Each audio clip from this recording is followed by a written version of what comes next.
Yo, yo, yo, yo, yo, it's STS here. Yes, clean baby shaved face.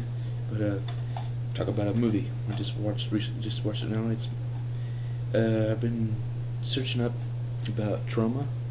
I think the biggest independent film, yeah, the most famous independent films to be ever.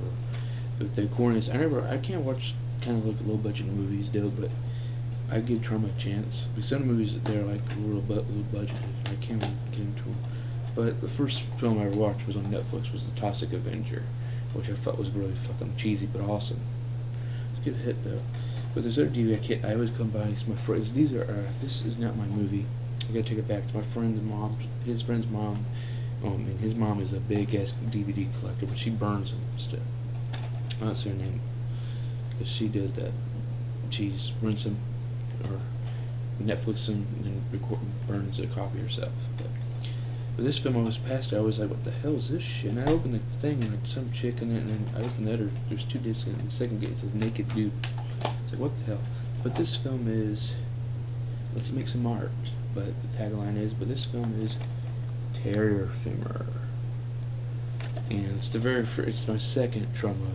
Well, this is the first I've seen on its own DVD printing off, but this film is like, I didn't know. I've been watching. There's a bunch of the Troma. It has a bunch of films out. I think this is one of them.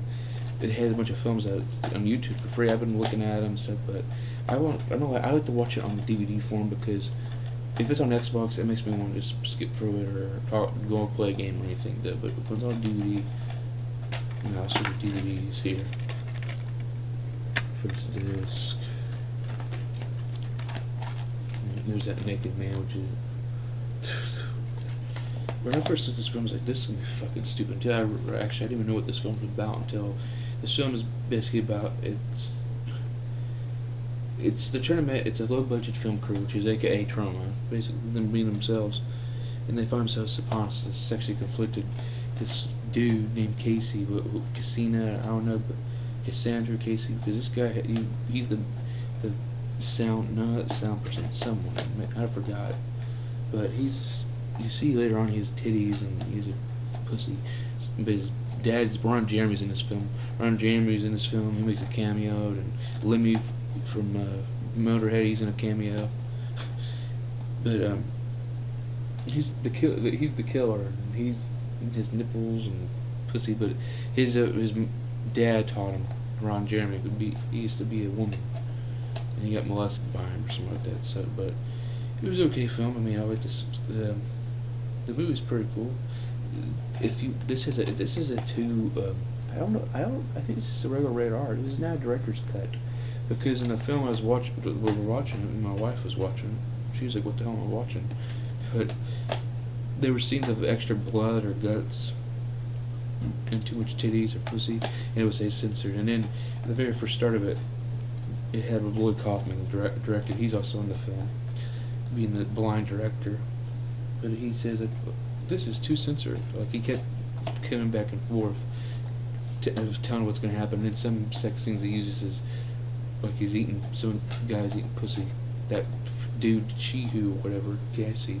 And then he's showing him, I'm eating pie. It was hilarious, but I liked how the thing, like it said, censored. And it had him like, well, I gotta make this movie right. But it is a rated R. But you get a bunch of discs, a bunch of good social features. You got making, you got music videos. There's in a video game, there's more Easter eggs. And then the disc one is the regular film, and then more Easter eggs, and then bloopers and stuff. But guys, I can say for a Troma film, it was pretty good. It got more. It's more. It's not. Well, it's not 80s. This is like 2000, I think. It's not like when I watched Texas Adventure back then. Actually, I like the 80s independent movies, Troma films. But right here out of 10, because this is a cool flick. I'll watch this again probably, or if I forget it again. But I'll rate this as a 8 for what it is. But for being the the second Troma film ever. I got another Troma film that I got, which is not really by, well, all it is from Troma, Wood Kaufman. that they only distribute this one film, the next film I want to do when I watch it sooner or later. And it's, I mean, this is cheesy with sex and everything. This one is they're distributing or presenting Dario Argento's, well, I forgot what it's called, damn, but it's another Dario Argento flick, the Stendhal syndrome or something like that. But it's with his daughter being the heroine. But as far as his, I would probably recommend this. It's a Troma classic. It's one of their latest classics, Poltergeist. But I like this film too. I think it's pretty cool. It looks like a documentary / movie, but it was a movie though. But it's pretty cool set. I want to get a bunch of Tromas. Actually, I want to try to get collections. I want to go to Amazon. They have the 3-volume class Nukem High, 1 for 3. Only like $26 on Amazon. And I don't know, I might get that. But what my movie I'm really concerned about is some of their teenage comedies. I think I might get Feeling Lucky or The Big Turn On, and I get more horror. Man, there's some good. I gotta figure out a horror film. This is the first horror film from Troma I watched. But I'm gonna get off here. I've been mumbling too damn much. But like I said, Terra Firmer, recommend. Well, I guess that's it for me, and I can't keep looking at the TV. I can't look at the camera, but that's it for me, and I hope you guys have a good night. Peace.